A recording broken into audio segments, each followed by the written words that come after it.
अस्सलामुअलैकुम वरहमतुल्लाहि वबरकातुहू।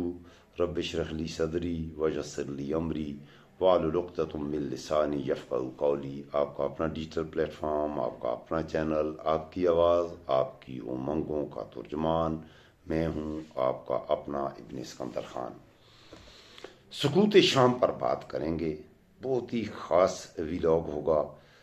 बात करने से पहले आपकी खिदमत में अर्ज़ करूँगा, इस व्लॉग को मुकम्मल देखिएगा। मामूल के व्लॉग से ये व्लॉग यकीनन थोड़ा लंबा होगा, और लंबा इसलिए होगा कि मैंने इसमें आपको हाफ़िज़ुल असद के इक़्तिदार में आने और उसके बाद बशारुल असद के इक़्तिदार में आने और इक़्तिदार से जाने की मुकम्मल कहानी सुनाऊँगा इंशाअल्लाह।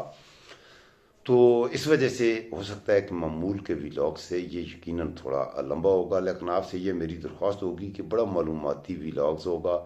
इस व्लॉग में मैं आपकी खिदमत में रखूँगा कि शाम में इस आने वाले इनकलाब के इस्लामी दुनिया पर क्या असरात मुरतब हो रहे हैं।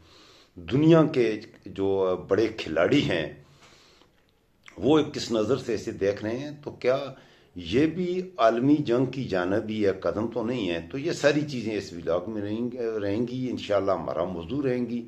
तो आपसे ये मेरी दरख्वास्त इसलिए है कि आप इस व्लॉग को मुकम्मल देखिएगा। आपको पसंद आने वाला व्लॉग्स है। वैसे भी मेरे चैनल के व्लॉग आपको पसंद आने वाले व्लॉग्स होते हैं, इसलिए आपसे ये भी गुजारिश करूँगा, अगर आपको पसंद आए तो आप ज़रूर इस चैनल को सब्सक्राइब भी कर दीजिए। मुझे आपकी सपोर्ट की ज़रूरत है। वक्त के जदीदी हुक्मरानों ने मेरी आवाज़ और आपकी समातों के दरमियान जो डिजिटल फायरवाल लगाई है, उस फायरवाल के असरात को ज़ैल करने के लिए ये ज़रूरी भी है कि आप सब दोस्त ज़रूर चैनल को सब्सक्राइब भी करें, लाइक भी करें, ज़्यादा से ज़्यादा शेयर भी करें, और अपने कमेंट्स में मुझे अपनी राय से ज़रूर आगाह कीजिएगा। इससे मेरी इस्लाह हो जाएगी और मैं आपका थैंकफुल भी रहूँगा। बग़ैर किसी लंबी चौड़ी तमहीद के अपने मौज़ूआत पर आते हैं। तो शुरू में तो आपको ये बात अर्ज़ करूँगा कि ये दुनिया का इक़्तिदार आनी जानी चीज़ है, ठीक है जी।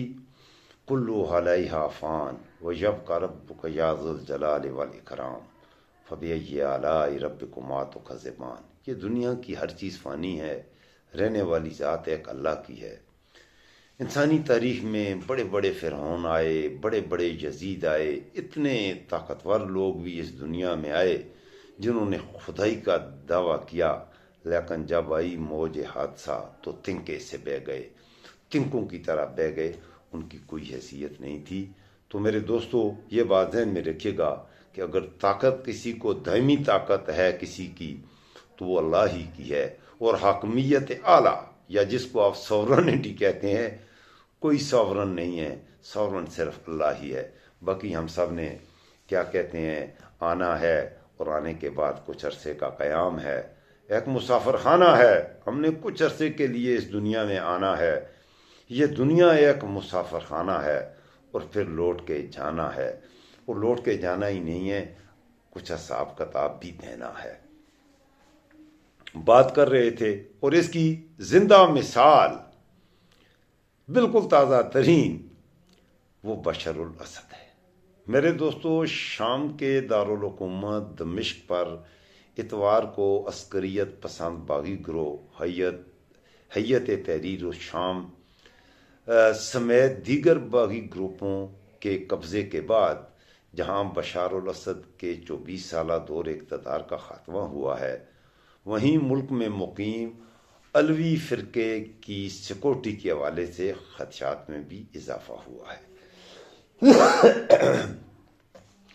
मेरी आवाज़ थोड़ी भारी है, मेरे गले में शदीद इन्फेक्शन है, सर्दी है, और मेरे शहर में सर्दी बहुत ज़्यादा है। अच्छा मेरे दोस्तों, बशारुल असद और उनके वालिद अहले तशी का एक मशहूर फ़िरका है अलवी फ़िरका, जिसके बारे में बहुत कम मालूमात हैं, क्योंकि ये फ़िरका जो है तकिया बहुत ज़्यादा करता है।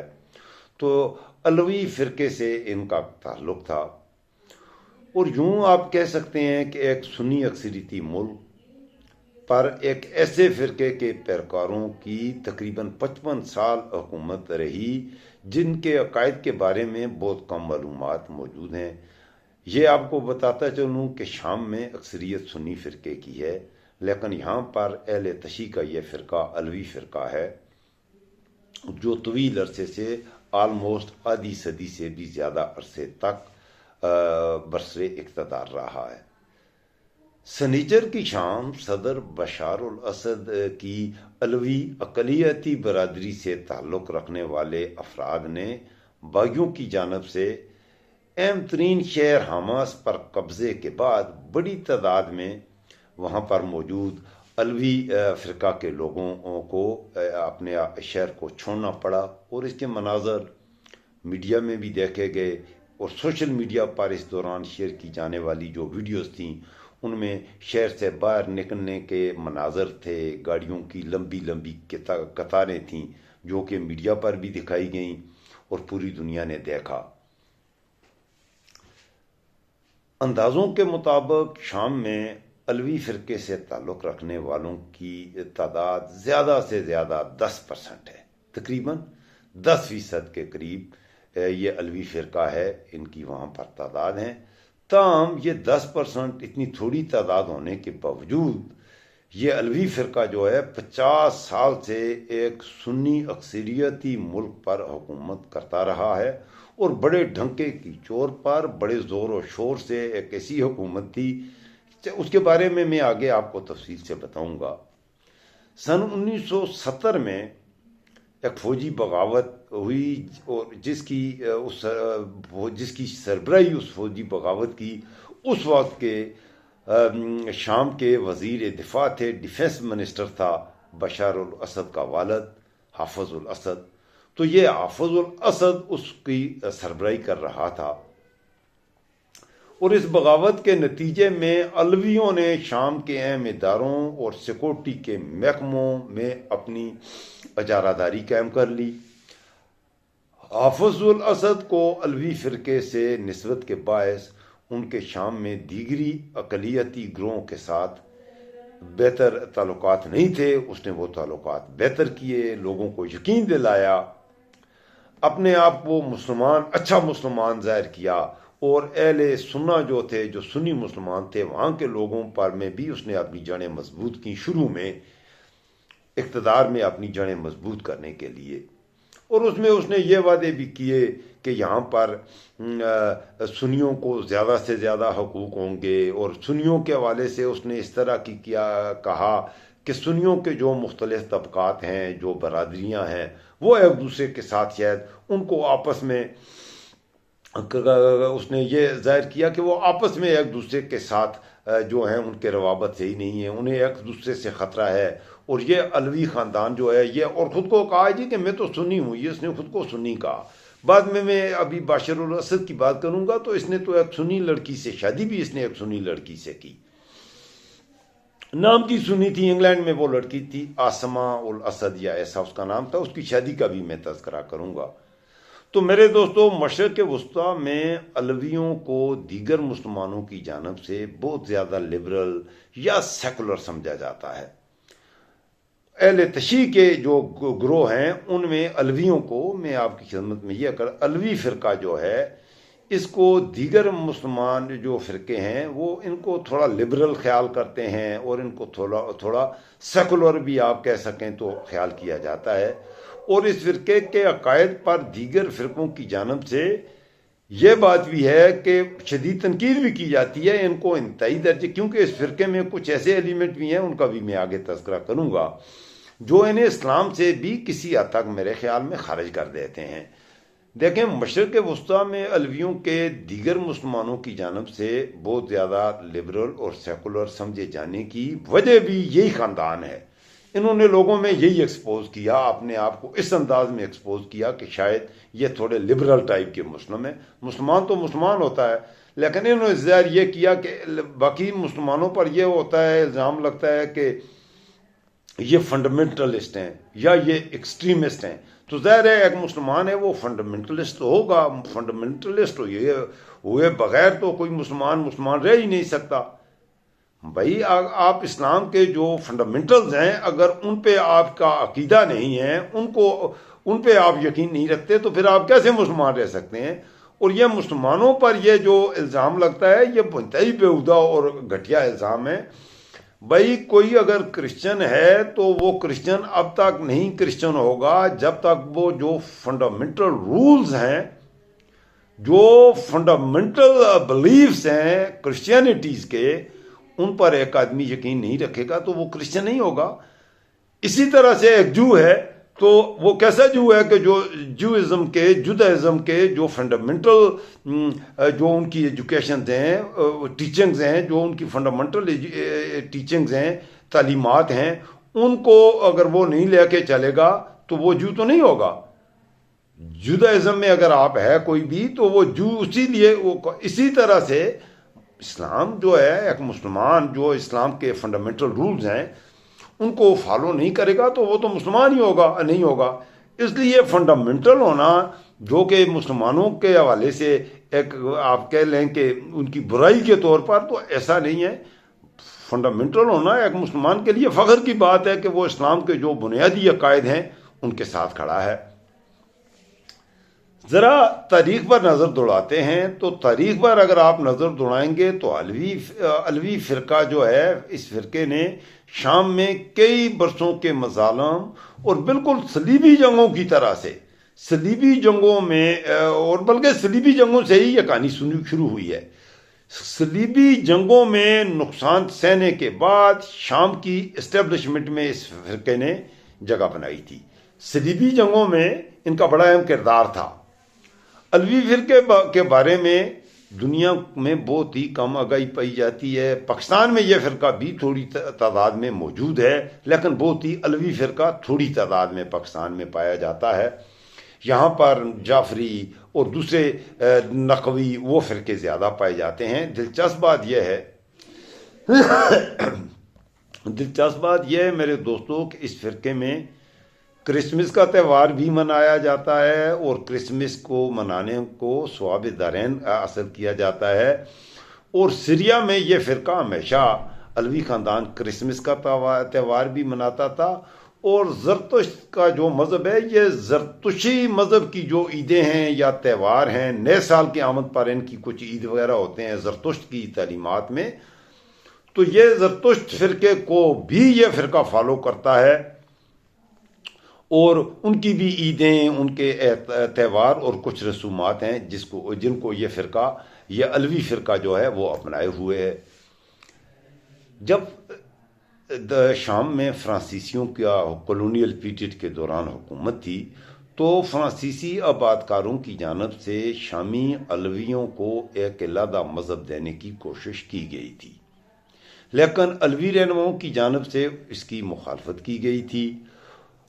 अलवी के बुनियादी तौर पर जो मैनी होते हैं वो होते हैं हज़रत अली रज़ी अल्लाह अन्हु के पैरोकार। तो ये तो अहले तशी के तमाम फ़िरके ही ये दावा करते हैं, बल्कि हज़रत अली रज़ी अल्लाह अन्हु का पैरोकार होने का दावा तो सुन्नी मुसलमान भी ये कभी नहीं कहते कि वो हज़रत अली रज़ी अल्लाह अन्हु के पैरोकार नहीं हैं। हज़रत अली रज़ी अल्लाह अन्हु की शख्सियत बहुत बड़ी शख्सियत है।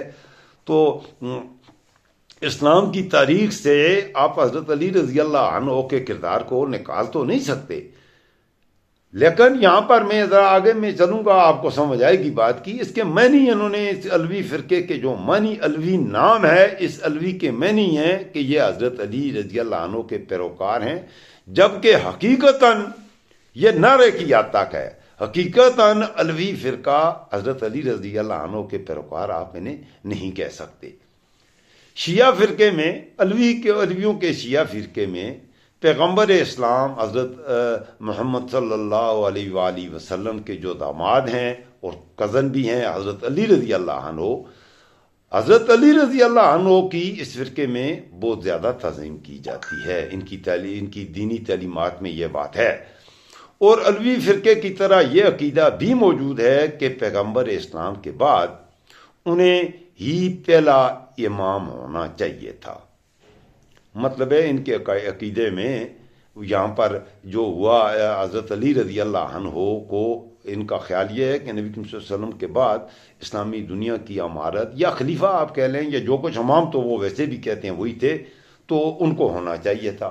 ताम अलवी फ़िरके के वाले से ये भी तासर पाया जाता है कि वो हज़रत अली रज़ी अल्लाह अन्हु के बाद कि वो हज़रत अली रज़ी अल्लाह अन्हु को खुदा के बाद सबसे ज़्यादा काबिल ताज़ीम समझते हैं। और कुछ ये अलवी जो हैं उनके बारे में ये भी है कि ये नबी करीम सल्लल्लाहु अलैहि वसल्लम से भी हज़रत अली को का मुकाम ज़्यादा समझते हैं। यहाँ पर बड़ी गड़बड़ की बात है। ये समझते हैं कि हज़रत अली रज़ी अल्लाह अन्हु का जो मुकाम है वो नबी करीम सल्लल्लाहु अलैहि वसल्लम से भी बड़ा मुकाम है। और इसी के बाद ज़ाहिर है जो सुन्नी मुसलमान हैं दुनिया में, सुन्नियों के जो भी ग्रुप हैं, आगे सुन्नियों की भी बहुत से ग्रुप हैं, लेकिन एक बात तो यूनानिमस है, कोई भी सुन्नी फ़िरका हो, बल्कि अहले तशरीह के भी जो ज़्यादातर फ़िरके हैं, अल्लाह के बाद सबसे बड़ा मुकाम या सबसे बड़ी ज़ात काबिल तक़लीद जो है वो कहते हैं। बल्कि यहाँ तो नारा ये होता है कि हुक्म अल्लाह का, तरीका रसूलुल्लाह का सल्लल्लाहु अलैहि वसल्लम। इस्लाम यह है हुक्म अल्लाह का, अल्लाह का हुक्म क्या है, तरीका रसूलुल्लाह सल्लल्लाहु अलैहि वसल्लम का। मुसलमानों का ये अकीदा होता है। लेकिन ये जो है ये कहते हैं हुक्म अल्लाह का, तरीका अली रज़ी अल्लाह अन्हु का। बीच में नबी करीम सल्लल्लाहु अलैहि वसल्लम को बिल्कुल हटा देंगे, नबी करीम सल्लल्लाहु अलैहि वसल्लम को ही हटा दिया है। तो अलवियों का ये जो अकीदा है, आप इसको आप क्या नाम देंगे? तो अलवियों का ये अकीदा मेरे ख्याल में उन्हें काफ़ी होता है, ये उनको पे कुफर लग जाता है और कुफर साबित हो जाता है कि जो आदमी अल्लाह के अहकामात के बाद अल्लाह के हुक्म को नबी करीम सल्लल्लाहु अलैहि वसल्लम के तरीके पर ना माने, बल्कि यह कहे कि अल्लाह के बाद जो कुछ है वो अली अली है, तो वो इस्लाम से मेरे ख्याल में खारिज हो जाता है।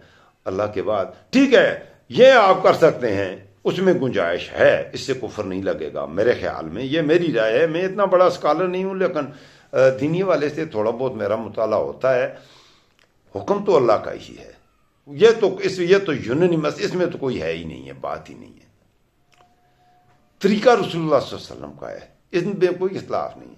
हाँ, ये उनका अकीदा अगर है कुछ अहले तशरीह का जैसे है कि वो कहते हैं नबी करीम सल्लल्लाहु अलैहि वसल्लम के बाद अमारत के सबसे ज़्यादा हकदार अली रज़ी अल्लाह अन्हु होती थी, तो इसमें कोई ऐसी को बात नहीं है, इसमें कोई शक नहीं है। अली रज़ी अल्लाह अन्हु की जो हैसियत है, जो मुकाम है, बहुत बड़ा है।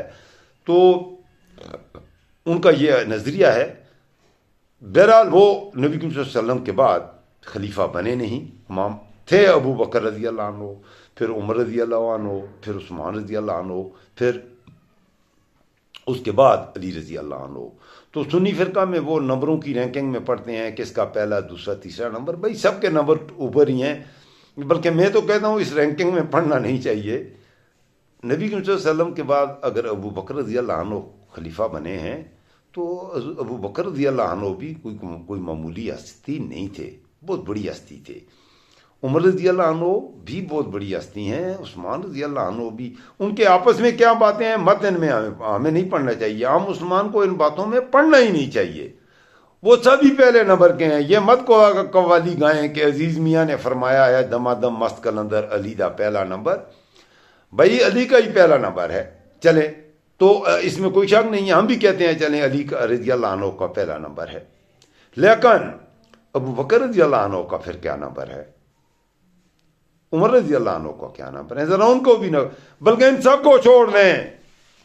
ओ भाई नंबर तो पहला हजरत क्या कहते हैं यासर रज़ी अल्लाह अन्हु और उनकी ज़ौजा मोहतरमा हजरत सुमैया रज़ी अल्लाह अन्हा, उनका क्या नंबर है?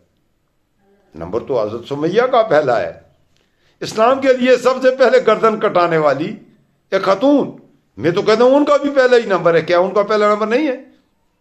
आपने हजरत सुमैया हजरत अमार बिन यासर रज़ी अल्लाह अन्हु की वालदा थी और हजरत यासर की ज़ौजा थी। मक्का में जो मुश्किल वक्त था, नबी करीम सल्लल्लाहु अलैहि वसल्लम की ज़िंदगी का जो सबसे मुश्किल वक्त था, उस वक्त में सबसे शुरू में इस्लाम लाने वाला ख़ानदान है। पहले बेटा इस्लाम लाया, फिर बूढ़ी माँ और बूढ़ा बाप इस्लाम लिया, और उसकी बूढ़ी माँ को जो इस्लाम के लिए पहली शहीद होने वाली खातून है हज़रत सुमैया रज़ी अल्लाह अन्हा, उनको जिस अंदाज से शहीद किया गया वो पढ़ के मैं बयान नहीं कर सकता। आप भी रोने लगेंगे, मेरे भी आंसू बहेंगे। मैं सफ़र हज पे गया तो अल्हम्दुलिल्लाह मैं हज़रत यासर रज़ी अल्लाह अन्हु और हज़रत सुमैया रज़ी अल्लाह अन्हा की कबूर पर भी गया। जन्नतुल मुअल्ला में हैं उनकी कब्रें। आपको भी अगर उम्रा की सादत हो तो ज़रूर जाइएगा। और नबी करीम सल्लल्लाहु अलैहि वसल्लम की जो ज़ौजा अव्वल हैं हज़रत खदीजत उम्मुल मोमिनीन हज़रत खदीजतुल कुबरा रज़ियल्लाहु अन्हा, उनकी कब्र के बिल्कुल करीब ही हैं। आप अगर जाएं जन्नतुल मोहल्ला में तो आप हज़रत खदीजतुल कुबरा की कब्र पर जाएंगे तो उनके करीब ही आपको किसी से वहाँ पूछिएगा, क्योंकि वहाँ कब्रों पे लिखा हुआ नहीं होता।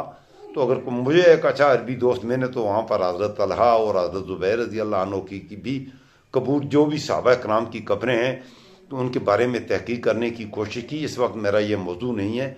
तो वहाँ पर तो उनके नंबर के वाले से बात करें तो अहले मैं आपको कहना ये चाहता था कि इनका फ़िरका ये कहता है कि ये नबी सल्लल्लाहु अलैहि वसल्लम को भी अलवी फ़िरका निकाल देता है, और इनकी तालीमात ये हैं कि अल्लाह के बाद अली अली है और उसके अलावा कुछ भी नहीं है। मेरे दोस्तों, ये मैं आपको को ये भी बताता चलूँ कि सन 2016 में एक रिपोर्ट बीबीसी में आई थी, बीबीसी की रिसर्च के मुताबिक, और उससे हासिल होने वाली कुछ दस्तावेज़ात हैं। उन दस्तावेज़ात के मुताबिक शामी सदर बशर उल असद के अलवी धड़े के रहनुमाओं ने एक इंतहाई गैर मामूली कदम उठाते हुए हुकूमत से दूरी अख्तियार करने का कहा था।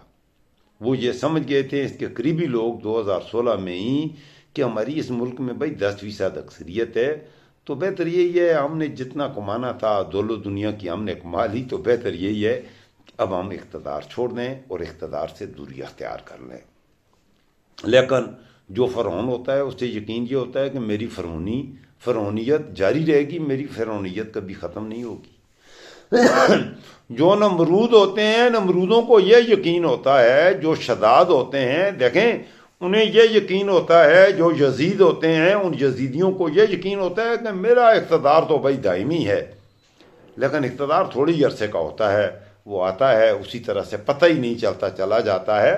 तो इसके कुछ मुखलस लोगों ने 2016 में ये बशारुल असद को ये मशवरा दिया था कि ये जो जबर, ये जुल्म, ये फस्तैयत जो की है, इसको हमने जो समेटना था समेट लिया, अब वक्त फ़रार है, हमें इस मुल्क से भागकर अब स्वाब रहन हासिल कर लेना चाहिए।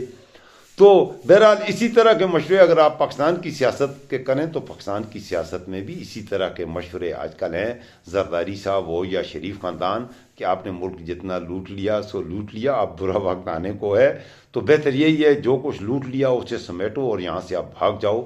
लेकिन उनका भी ख्याल वही बशरुल असद का है, भाई नहीं नहीं, हमारी यजीदियत, हमारी नमरूदियत, हमारी फ़िरौनियत दायमी है, लंबा अरसा चलेगी, भागना नहीं है, अभी हमारी हुकूमत हमारी है, हुकूमत चली जाती है। अच्छा, इन दस्तावेज़ात में अलवी रहनुमाओं ने इस बात पर जोर दिया था कि उनको अकीदा सिर्फ खुदा की इबादत करने के बारे में भी है, और इनके अकीदे का यह भी कहना है कि कुरान ही हमारी वाहिद मुक़द्दस किताब है और ये हमारे मुसलमान होने की वाज़ेह दलील है। अच्छा, दस्तावेज़ात में अलवियों के रहनुमाओं की जानिब से इस बात पर जोर दिया गया था कि उनके अकायद शिया इस्लाम से मुख्तलिफ हैं, अपने आप को ये सुन्नी के करीब ज़ाहिर कर रहे थे, और वो माजी के ऐसे फतवों को बिल्कुल रद्द करते हैं जिनके मुताबिक अलवी फ़िरके को शिया इस्लाम की एक शाख कहा गया है। तो इन्होंने अहले तशी होने से भी इनकार कर दिया। आगे चलें, उन्होंने ये भी वाज़ेह किया कि वो बराबरी, खुद मुख्तारी पर यकीन रखते हैं, और उन्होंने सेकुलरिज्म को शाम का फ्यूचर कहा। अलवियों की ज़्यादातर अकायद खुफिया तौर पर सर अंजाम दिए जाते हैं, और इसको शिया फ़िरके में वो जो तकिया जिसको कहते हैं, वो तकिया के बानी यही हैं।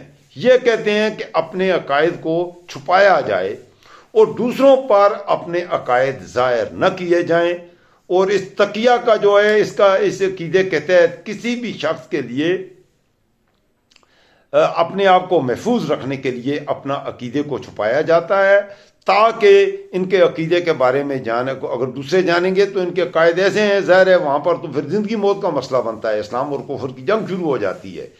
इसलिए ये इनका ये अकीदा है जी कि अपने अकायद को छुपाया जाए, इसको तकिया कहते हैं।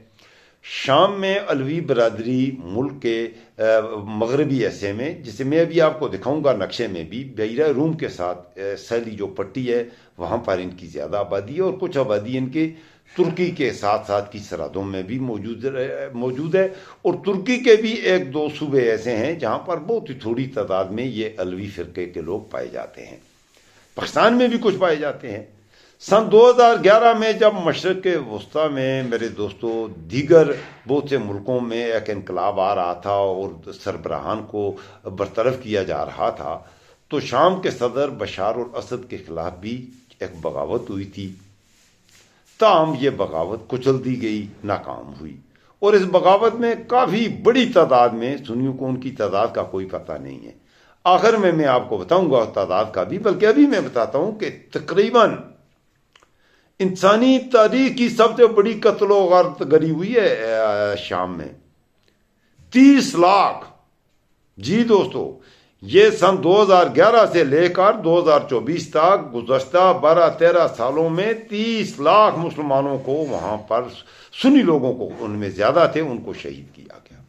आगे चलते हैं। दमिश्क और हलब में सुन्नी ताजरों के साथ इत्तेहाद करके अलवी अशराफिया ने अपना असर रसूख मईशत के साथ सिक्योरिटी और महकमों और फौज में भी बढ़ाया।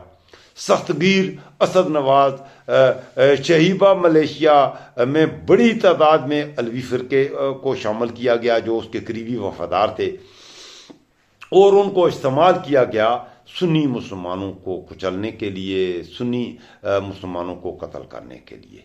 ये तो हुआ एक रोह। अब मेरे दोस्तों, मैं आपको एक और बहुत ही अहम चीज़ें ज़रा कुछ हैं जो कि मैं आपको ज़रूर मैं बताना चाहता हूँ, और मैं आपको वो मैं कोशिश करूँगा आपको कुछ चीज़ें दिखाने की भी मैं कोशिश करूँगा। सीरिया के हवाले में, सीरिया की तारीख की बात करें तो आपको पता है सीरिया दुनिया की कदीम तरीन तहजीबों का अमीन है, और दुनिया की जो कदीम तरीन तहजीबें थीं वो इसी सीरिया में आपको मिलेंगी, शाम में मिलेंगी। कुछ लोगों का ख्याल है कि कदीम इजिप्ट की जो सिविलाइजेशन हैं वो दुनिया की कदीम तरीन तहजीब है।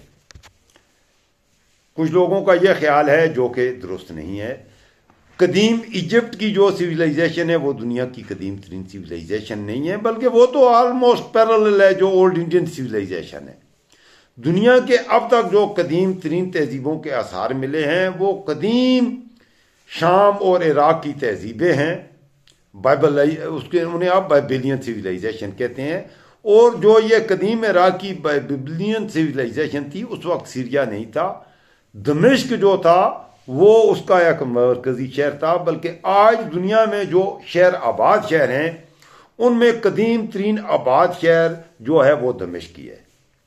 दुनिया के खूबसूरत तरीन मुल्कों में से एक है शाम, और इसको जोग्राफिक लोकेशन ऐसी है कि शाम की बहुत ही ज़्यादा अहमियत है। दुनिया का अहम तरीन मुल्क आप इसे कह सकते हैं शाम। इसी वजह से ये इम्कानात भी पैदा होते जा रहे हैं कि ये शाम में जो कुछ हो गया है इस इनकलाब के बाद, कि मैं अभी आगे उस पर बात करूँगा। देखिए शाम है, उसके ईस्ट में ईरान है, और ईरान के ईरान नहीं, इराक है। इराक शाम के मशरक में इराक है, इसके नॉर्थ में टर्की है। बड़ी सरहदें शाम की टर्की से और इराक से मिलती हैं। इसका जो वेस्टर्न एरिया इसके साउथ में जॉर्डन है, कुछ इराक का इलाका आता है, और इसके साउथ में उर्दन है।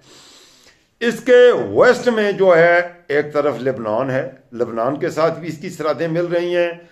और दमिश्क जो है ये बिल्कुल इजराइल के भी करीब आता है, जो दमिश्क कैपिटल है सीरिया का।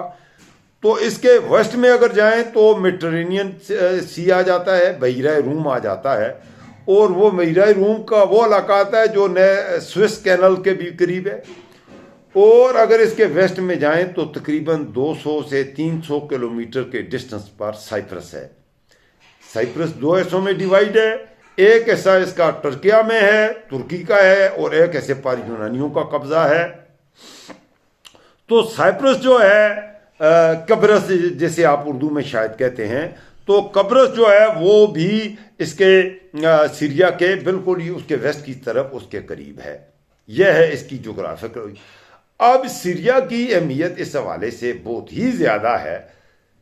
अच्छा, इसमें जो इसके नॉर्थ का एरियाज हैं और जो ईस्टर्न एरियाज हैं जो ईरान के साथ, यहाँ इराक के साथ, यहाँ पर बहुत ही बड़ी तादाद में कुर्द हैं, वो जो कि सुन्नी मसलक से ताल्लुक़ रखते हैं। तो कुर्द भी बड़ी तादाद में इराक, तुर्की और सीरिया में, और ये जो कुर्दिस्तान का एरिया है, जो इराकी कुर्द हैं या सीरिया के कुर्द हैं या ईरान और तुर्किया के कुर्द हैं, वो अपनी अपनी जगह पर अलहदगी की है। उनके भी ग्रुप्स हैं, उनकी भी कुछ तहरीकें हैं। तो यह है इसकी जोग्राफिकल लोकेशन की बात करें तो यह है।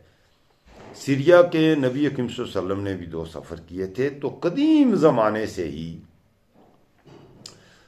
ज़माना कदीम से ही इसकी एक तजारती अहमियत रही है।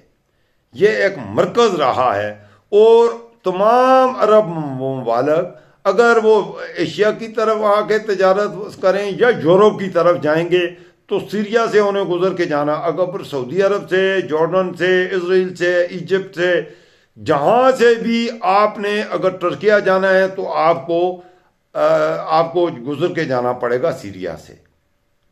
यही वजह है कि दमिश्क जो है वो एक मरकज़ रहा है, दमिश्क, और शाम जो है कदीम ज़मानों से ही, इवन के नबी सल्लल्लाहु अलैहि वसल्लम ने भी यहाँ के सफ़र किए, क्योंकि इस शहर की बहुत ही ज़्यादा उस ज़माने भी तजारती अहमियत थी और वो आज भी इसकी एक तजारती अहमियत है। अब मैं ताज़ा तरीन जो डेवलपमेंट्स हुई हैं उनके हवाले से बात करूँगा मेरे दोस्तों।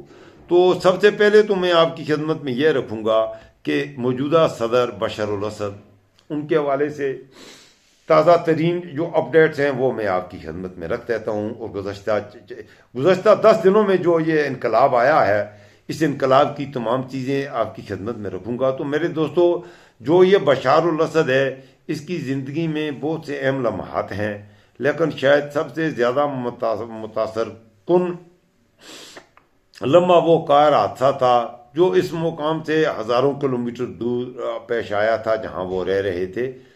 बशर अल असद को इब्तदाई तौर पर इक़्तिदार तो अपने वालिद की विरासत में मिला, और ये सिलसिला अगर आप अव्वल में जाएं तो बल्कि ये बहुत लंबी बात हो जाएगी, इन पे बात नहीं करते। ताज़ा तरीन डेवलपमेंट से इसके इक़्तिदार में आने जाने की कहानी, ये क्या कहते हैं, ये फिर कभी सुनाएंगे।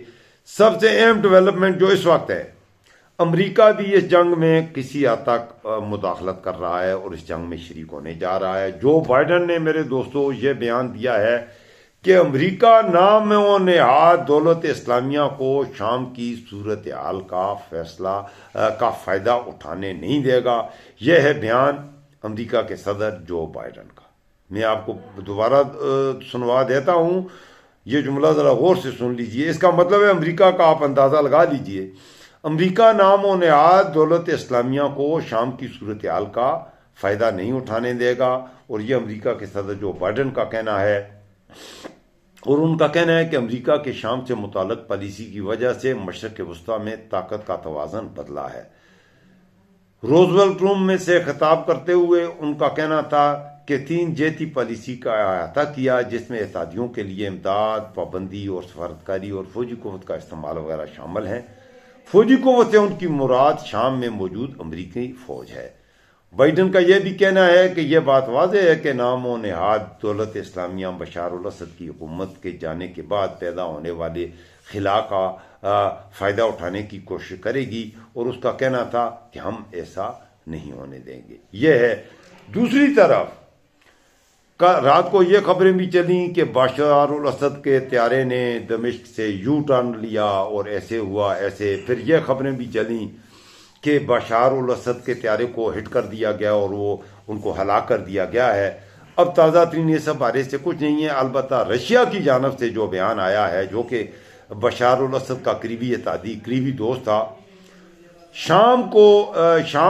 रूस ने शाम की सूरत हाल पर अक़वाम मुत्तहिदा की सिक्योरिटी कौंसिल का हंगामी इजलास बुलाने की भी रिक्वेजिशन दी है।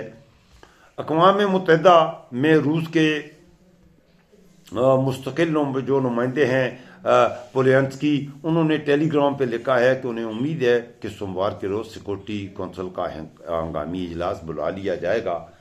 पोलियांस्की साहब का यह भी कहना है कि अभी यह देखना बाकी है कि बशर अल असद की हुकूमत जाने का रूस और मशरिक़ वस्ता पर क्या असर पड़ेगा। ये भी आपको बताता चलूं कि शाम में रशिया की दो एयर बेसेज हैं और तकरीबन 8,000 के करीब रशियन फौज भी वहां पर तैनात है। तो उनका मजीद यह भी कहना था कि इसराइल की जानब से गोलान की पहाड़ियों में, जो कि शाम और इसराइल के दरमियान है, उन पहाड़ियों के हवाले से गोलान की पहाड़ियों में अक़वाम मुत्तहिदा की ज़ेर निगरानी कायम गैर फौजी जोन पर अर्जी कब्जे पर बात करना भी ज़रूरी है। तो इसमें इसराइल भी है, इसलिए यह एक बड़ी जंग की तरफ भी यह सूरत हाल जा सकती है। सबसे बड़ा मसला यह है कि ये 7-8 ग्रुप हैं जिन्होंने मिलकर दमिश्क फतह तो कर लिया, लेकिन अब आइंदा शाम का निज़ाम हुकूमत चलाएगा कौन? ये सवाल मेरे लिए भी सवाल है, इसका मेरे पास मेरे दोस्तों जवाब नहीं। बशार अल असद की हुकूमत का खात्मा, क्या ये खतरा टल गया है शाम का? इस हवाले से अगर बात करूं तो मेरे दोस्तों, बशार अल असद की हुकूमत के खात्मे पर शायद ही किसी ने आंसू बहाए हों। खुशी का सामान है, फायरिंग हो रही है, डांस हो रहा है, सब खुश हैं। फ्रांसीसी सदर एमानुएल मैक्रों का कहना था कि एक जाबर हुकूमत का खात्मा हुआ। ये रद्द-ए-अमल जो आ रहा है वो भी बैनुल-अक़वामी रद्द-ए-अमल जो आ रहा है, मैं आपको बता रहा हूँ। बशार अल असद की हुकूमत के खात्मे पर फ्रांस के सदर मैक्रों का कहना है कि एक जाबर की हुकूमत का खात्मा हुआ। जर्मन चांसलर का कहना है कि शाम के अवाम ने बहुत जुल्म सहे हैं और बशार अल असद हुकूमत का खात्मा एक अच्छी खबर है। मगर इस इत्मीनान से ज्यादा लोगों को यह खदशा भी लायक है कि अब आगे होगा क्या। शाम के लिए अक़वाम मुत्तहिदा के खुसूसी एलची गैटर पेडरसन का कहना है कि उम्मीद है कि इस मौके पर मोहतात रहने की ज़रूरत है, और उन्होंने जोर दिया है कि वक्त की सबसे बड़ी ज़रूरत मुस्तहकम तरीके से शाम में इक़्तिदार की मुंतकिली है। कहते कि वो अरब ममालिक जिन्होंने हाल ही में बशार अल असद से अपने ताल्लुकात बहाल किए थे, मुस्तरब अंदाज में इस्लाम पसंद ग्रोह की सरबराही में चलने वाले शाम की सूरत हाल पर नज़र रखे हुए हैं। और कतर के वज़ीर ख़ारजा ने इस बारे में अपने ख़दशात का इज़हार करते हुए कहा है कि शाम को मुत्तहद रखने की शदीद ज़रूरत है। उन्हें भी ये ख़तरे महसूस हो रहे हैं कि शायद शाम आइंदा मुत्तहद। बाकी अरब दुनिया के हवाले से बात करें तो उसके हवाले से मैं वही क्या पिदी और क्या पिदी का शोरबा, उनको तो शर्म आनी चाहिए कि तुम खुद क्या हो। अरब दुनिया के जो भी मुल्क हैं, मैं कहता हूं कि अगर चुल्लू भर पानी में डूब मरने के लिए मुसलमानों में कोई है तो वो हमारे ये अरब बादशाह शहजादे हैं। इन्हें चुल्लू भर पानी में कि छोटा सा इसराइल है, उसने पूरी जिंदगी गुज़श्ता देखें, छोटा सा इसराइल 70 सालों से तुम्हारी ठुकाई, तुम्हारी फिर ठुकाई, हर 3-4 साल के बाद तुम्हारी ठुकाई करता है, और तुम्हारी गैरत उस वक्त तो कहाँ जाती है। दुख, इंतहाई दुख की, और इनमें शर्म हो तो ये डूब मरें कि अल्लाह ने तुम्हें तेल दिया, दुनिया जहान की दौलतें दी, और तुम्हें दुनिया देखें इस्लामी दुनिया की सरबराही तुम्हें दी है, तुम काबिल नहीं हो। इस्लामी दुनिया के आप क्या करते हैं, ये सऊदी अरब वाले, कुवैत वाले, कतर वाले, दुबई वाले, ये शेख इस काबिल हैं, तुम्हारी शक्लें हैं कि तुम पूरी इस्लामी दुनिया को कंट्रोल करो। तुम्हारा रोल क्या है? इंतहाई घटिया और गलीजाना किस्म का तुम्हारा रोल है। अपने खित्ते के लोगों को गुलाम बनाने के लिए और अपनी अय्याशियों के लिए तुमने, इंतहाई दुख की बात है। तो ये किस मुंह से बात करते हैं, ये तो इस काबिल ही नहीं है इनके मुंह के ये बात कर सके। देखिए, आलम इस्लाम को बड़ी उम्मीदें होती हैं, आलम इस्लाम के तमाम ममालिक बड़ी इज्जत देते हैं सऊदी अरब वालों को, ख़ास तौर पे इन बादशाहों को, इन शहजादों को, ये कि ये मुस्बत कोई रोल प्ले करेंगे इस्लामी दुनिया के लिए। क्या रोल प्ले किया है भाई? आया कोई रोल प्ले किया है किसी इस्लामी मुल्क के हवाले से? अपने मुल्कों में ये जॉब्स देते हैं, हिंदुओं को देते हैं। इंडिया में कश्मीरियों को मार रहे हैं हिंदू, इंडिया में मस्जिदों को शहीद कर रहे हैं। अभी संभल में एक मस्जिद शहीद कर दी है, 5 मुसलमानों को शहीद कर दिया है कुछ दिन पहले। और ये इंडिया से तजारत कायम करते हैं। जो इंडिया पर मुसलमान अकलियतों पर जुल्म कर रहा है, उस इंडिया की इकानमी को चलाई हमारे ये अरब भाई ने। तो ये इस्लाम की मदद कर रहे हैं या अहले कुफर की मदद कर रहे हैं? मेरी समझ से ये बात बाला है। आप बताइए। अब ये शाम के मसले से ये इनको फिक्र है कि ओ भाई तुम क्या रखोगे, तुम्हारी हैसियत क्या है? मुझे ज़रा गुस्सा भी इस बात से आता है, थोड़ा सा मैं जज्बाती भी होता हूँ कि ये जलालत के इंतहाई निचले दर्जे में रहने वाले ये लोग हैं। इंतहाई दुख की बात है, और इनका रोल जो है इंतहाई मनफी है इस्लामी दुनिया के हवाले से। इनका कोई मुस्बत रोल नहीं। जहाँ पर अखबार पे खड़े होना चाहते जो चाहिए, कभी भी ये अखबार पे खड़े नहीं होते। कभी इन्होंने किसी मजलूम मुसलमान मुल्क का साथ नहीं दिया, और बने हुए हैं पूरे आलम इस्लाम के ठेकेदार। कहते हैं कि हम खादमुल अरमैन शरीफैन हैं। ओ भाई ठीक है, तुम हो, इसी वजह से तो तुम्हें हम इज्जत देते हैं कि तुम मक्का और मदीना में, कि वो हमारे लिए, ये हमारी मजबूरी है आलम इस्लाम की कि वो सरजमीन हमारे लिए इतनी मुकद्दस है कि ज़ाहिर है उसको तो हम नहीं छोड़ सकते, और मक्का और मदीना ही की वजह से हम तुम्हारी जो हुजूरियाँ करते हैं, वरना तुम्हारे तो मुंह पे कोई थूके भी नहीं, तुम्हारा कोई किरदार है। पूरे अरबों को, आलम इस्लाम को तुम शर्मिंदा किया है हमेशा। वो इसराइल है, वो हमेशा फ़लस्तीन में क्या हो रहा है, लुबनान में क्या हो रहा है, पहले 67 में करें, इजिप्ट को उसने मारा, जॉर्डन को उसकी ने ठुकाई की, इस शाम को की उसने ठुकाई की, तुम सब के उसने हज़ारों, वो ऐसी शिकस्त थी कि वो शिकस्त या 71 में जो पाकिस्तान ने स्वाबिदा रहना हासिल किया, मेरे ढोल छपाइया तेनू रब दिया रखा। और यार दुनिया में बेगैरती की याद है, 1 लाख फौजी तुम्हारे गुलाम बन गए, तुम मरे क्यों नहीं? तुम अपनी इज्जत से मरते,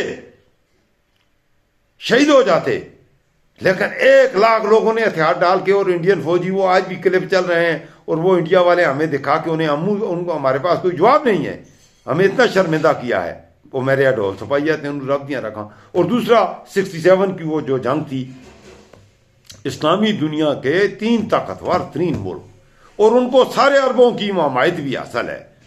मिस्र भी है, जॉर्डन भी है, सीरिया भी है, और इन तीनों को 1 हफ्ते के अंदर, जस्ट 6 डेज, वो आप 6 दिनों की जो जंग है आप देख सकते हैं, बल्कि यूट्यूब पर वो सारी चीजें मौजूद हैं। तो इससे बड़ी शर्मिंदगी वाली क्या बात होगी? तो तुम बातें किस बात की करते हो? तुम्हें शर्म आनी चाहिए बात करते हुए। अच्छा, अब ये यहाँ पर मेरे दोस्तों एक ये भी है कि बशर उल असद के हवाले से पहले तो रात को ये खबरें चली गई थी कि वो उसका त्यारा मार गिराया गया है, वो कुवैत की तरफ जा रहा था। फिर यह खबर आई कि यू टर्न लिया त्यारे ने और कहीं और चला। फिर यह खबर चली कि वो त्यारा मार कर गिराया। अब रशिया ने इस बात की तस्दीक की है कि वो अपनी फैमिली समेत अपने त्यारे में रशिया में लैंड कर चुके हैं। अब गुज़श्ता 24 घंटे में तो ये इतलात हैं कि वहाँ पर जश्न मनाया जा रहा है। दमिश्क के तमाम अहम इलाकों में वो जो जिनको आप रेबल्स कहते थे, रेबल्स कहें या हुर्रियत पसंद, ये मैं आप पर छोड़ूंगा, उनको आप रेबल्स कहते हैं, मैं तो उन्हें हुर्रियत पसंद कहूँगा। लेकिन यहाँ मसला उनकी हुर्रियत पसंद कह के मैं इन ग्रुपों की तारीफ़ तो कर रहा हूँ क्योंकि इन्होंने एक जालम और जाबर शख्स से किसे निजात बड़ी बहादुरी से ये लड़े हैं, इन्होंने कुर्बानियाँ दी हैं और उससे निजात दिला दी है। लेकिन अगला मसला बड़ा संगीन यह है कि अब इनकी आपस में लड़ाइयाँ शुरू होने के इम्कान भी मौजूद हैं कि ये ग्रुप जब इक़्तिदार की बात आएगी तो इक़्तिदार बड़ी जालिम चीज़ है। तो ये 6-7 ग्रुप्स हैं, 6-7 ग्रुप हैं जो कि इस सारे सिलसिले में इस सकूत दमिश्क कहें या जो भी कहिए, 6-7 बड़े ग्रुप हैं जो इसमें शामिल हैं। तो इनमें से अब निज़ाम में हुकूमत कौन संभालेगा, किस अंदाज में आगे दमिश्क बढ़ेगा, किस अंदाज से शाम का आइंदा का मुस्तकबिल क्या होगा, वहाँ पर अहले तशी का क्या होगा, और वहाँ पर आइंदा ईरान का सबसे अहम बात यह है ईरान का रोल हमेशा रहा है। उसने हफ़्ज़ुल असद को भरपूर अंदाज में सपोर्ट किया है, लेकिन ईरान की डायरेक्ट बॉर्डर नहीं मिलती शाम से, इसलिए वो इराक़ के करता रहा। फिर इराक़ में आपको पता है अहले तशी बड़ी तादाद में हैं और उन्होंने सुन्नियों पर जो जुल्म किए हैं। इस बगावत में इराक़ के भी कुछ जंगजू हैं जो कि शाम में सुन्नियों की तरफ से अहले तशी, क्योंकि इराक़ में भी जो सुन्नी मुसलमान हैं उन पर बहुत जुल्म आजकल हो रहे हैं, ये आपको बता दूं, क्योंकि इराक़ में तो अहले तशी की थोड़ी अक्सरियत ज़्यादा है और अहले सुन्नी जो सुन्ना है उनकी तादाद कम है। तो इराक़ में जब सुन्नियों पर अहले तशी जुल्म ढाते हैं तो उन जुल्मों से वो भी मुसलमान भी जाकर, कुछ तो जॉर्डन में जाके आबाद हो रहे हैं, तो बल्कि मैं आज पे था, तो आज में मुझे काफ़ी सारे इराकी जो मेरे दोस्त हैं उनसे मुलाकात हुई। इराकी तो बड़े ही प्यारे वो थे। तो एक मेरा दोस्त था, मुझे मिला, उसका नाम अबू यूसुफ था, तो वो बगदाद से था। तो उसने मुझे बताया यार कि मैं जॉर्डन में आजकल रहता हूँ, अपनी मेरी वाइफ भी उधर जॉर्डन में रहती है, तो हमारे साथ बहुत ज़्यादा इराक़ में जुल्म हो रहे हैं और हमारे ख़ानदान के भी बहुत से लोगों को अहले तशी ने इराक़ में कत्ल किया है। तो इस वजह से इराक़ से जो सुन्नी मुसलमान हैं वो ज़्यादातर अब भागने की पोजीशन में हैं, उनको रहने के काबल। तो ओवरऑल ये यहाँ मैं कहूँगा कि यहाँ पर हमारे अरबों का क्या रोल है। सुन्नियों को इराक़ में कत्ल किया जा रहा है। भाई इस हवाले से हमारे किसी अरब भाई की कोई आवाज़ आई? गुज़श्ता 1 साल से गज़ा में क्या हो रहा है? बाकी तो तुम कुछ करने के काबिल नहीं, वो मुंह से ही कुछ बक दो। कोई आवाज़ आई? मुंह से कोई बकवास, कोई बयान ही जारी कर दो। ओआईसी की सतह पे ये बयान देना, देखिए ये बयान देना कि भाई जंग से बड़ा नुकसान होता है, जंग ना करें, अमन के लिए बातचीत करें, ये कोई बात है? ये पूरी दुनिया कहती है। मैं सारी दुनिया के इंसानों को कहता हूँ, इससे मैं पूरी दुनिया के इंसानों को कहता हूँ भाई पुरअमन हो जाओ, एक दूसरे से मोहब्बत करो, जंगें अच्छी नहीं होती। मैं वो सैर लुधियानवी की वो नज़म भी पढ़ के ये अक्सर मैं सुनाता हूँ, अब आखिर में ये सुना भी देता हूँ। वो सैर लुधियानवी की वो नज़म भी मैं पढ़ के सुनाता हूँ। क्या कहते हैं? परछाइयाँ कि जंगें भाई अच्छी चीज़ नहीं होती, जंगें अच्छी नहीं होती, जंगें ना करो, जंगों से बड़ा नुकसान होता है। ये मैं कह रहा हूँ। ओ भाई मेरे कहने से ये मसला हल होता है। ये जब अंग्रेज़ों के दौर हुकूमत में वर्ल्ड वार 2 शुरू हुई तो इंडिया से मुसलमानों और हिंदुओं को ये अंग्रेज़ों की जंग लड़ने के लिए, अल्लाह बख्शे मेरे दादाजी ने भी वो जंग लड़ी थी। और मेरे दादाजी पूरी ज़िंदगी अंग्रेज़ों की जंग में शामिल होने की वजह से पूरी ज़िंदगी वो पछताते रहे कि ये ज़िंदगी में मुझसे क्या हुआ। बहरहाल वो कहानी मैं फिर कभी सुनाऊंगा। दूसरी जंग अज़ीम में मेरे दादा भी अंग्रेज़ों की फ़ौज चला रहे थे। सैर लुधियानवी ने उस जंगों के वाले से फ़लसफ़ा ये कहा था कि ये ज़रा गौर से सुनिएगा, बड़े प्यारे अशार हैं। वो लम्हे कितने दिलकश थे, वो घड़ियाँ कितनी प्यारी थीं, वो सहरे कितने नाजुक थे, वो लड़ियाँ कितनी प्यारी थीं, बस्ती की हर एक शादाब गली ख्वाबों का जजीरा थी गोया, हर मौज नफस हर मौज सबा नगमों का ज़ख़ीरा थी गोया, ना गए लहकते खेतों से टापों की सदाएं आने लगीं, बारूद के बोझल बोल तले पिछम से हवाएं आने लगीं, तामीर के रोशन चेहरे पर तखरीब का बादल फैल गया, हर गांव में वहशत नाच उठी, हर शहर में जंगल फैल गया, मगरब के मुहज़्ज़ब मुल्कों से कुछ खाकी वर्दी पोश आए, इठलाते हुए मगरूर आए, लहराते हुए मदहोश आए, खामोश ज़मीं के सीने में खैमों की तनाबें गढ़ने लगीं, मक्खन सी मुलायम राहों पर बूटों की खैराशें पड़ने लगीं, फौजों के भयानक भेंट तले चरखों की सदाएं डूब गईं। ये बड़ी खास है। ये दूसरी आलमी जंग के हवाले से जब फौजी भर्ती करके इधर से इंडिया से लेके जा रहे थे अंग्रेज, तो कहते हैं जी क्या, ये मैं आखिर में फिर ये 2 मिसरे आपको ये सुनाऊंगा। कहते हैं मगरब के मुहज़्ज़ब मुल्कों से कुछ खाकी वर्दी पोश आए, इठलाते हुए मगरूर आए, लहराते हुए मदहोश आए, खामोश ज़मीं के सीने में खैमों की तनाबें गढ़ने लगीं, मक्खन सी मुलायम राहों पर बूटों की खिराशें पड़ने लगीं, फौजों के भयानक बैंड तले चरखों की सदाएं डूब गईं, जीपों की सुलगती धूल तले फूलों की कुबाएं डूब गईं, इंसान की कीमत गिरने लगी, इजनास के भाव चढ़ने लगे, चौपाल की रौनक घटने लगी, भर्ती के दफातर बढ़ने लगे, बस्ती के सजीले शोख जवां बन बन के सिपाही जाने लगे, जिस राह से कम ही लौट सके उस राह पे राही जाने लगे, इन जाने वाले दस्तों में गैरत भी गई बरनाई भी, माओं के जवां बेटे भी गए, बहनों के चहेते भाई भी, बस्ती पे उदासी छाने लगी, मेलों की कितारें खत्म हुई। बस्ती पे उदासी छाने लगी, मेलों की बहारें खत्म हुई। आमों की लचकती शाखों से झूलों की कितारें खत्म हुई। धूल उड़ने लगी बाजारों में, भूख उगने लगी खलियानों में। हर चीज दुकानों से उठकर रोपोश हुई तहखानों में। बदहाल घरों की बदहाली बढ़ते बढ़ते जंजाल बनी। महंगाई बढ़कर काल बनी, सारी बस्ती कंगाल बनी। चरवाहा रास्ता भूल गया, पनहारियां पंगट छोड़ गईं। कितनी ही कंवारी उबलाएं, माँ बाप का चौकट छोड़ गईं। अफलास ज़दा देखानों के हल बैल बिके, खलियान बिके। जीने की तमन्ना के हाथों जीने ही के सब सामान बिके। जब कुछ भी रहा ना बिकने को, जिस्मों की तजारत होने लगी। खलवत में भी जो ममनुआ थी, जलवत में जसारत होने लगी। नज़म का नाम है तसव्वुरात की परछाइयां उभरती हैं। इतना ही। इंशाअल्लाह रात को मेरा लाइव स्ट्रीम होता है, रात को 10 बजे। आज रात के 10 बजे मैं लाइव स्ट्रीम पे जाऊँगा, तो इंशाअल्लाह यही मेरा मौजू रहेगा। इस जंग के तनाजुर में जो नए अपडेट्स हैं वो भी आपकी खिदमत में रखूँगा। अब तक इतना ही। और आखिर में हमेशा की तरह एक बार फिर आप दोस्तों से ये गुजारिश करूँगा कि ये आपका अपना डिजिटल प्लेटफॉर्म है, आपका अपना चैनल है, आपका अपना प्लेटफॉर्म है, तो ज़रूर चैनल को सब्सक्राइब करें, लाइक करें, शेयर करें और बेल आइकॉन ज़रूर प्रेस कर दें।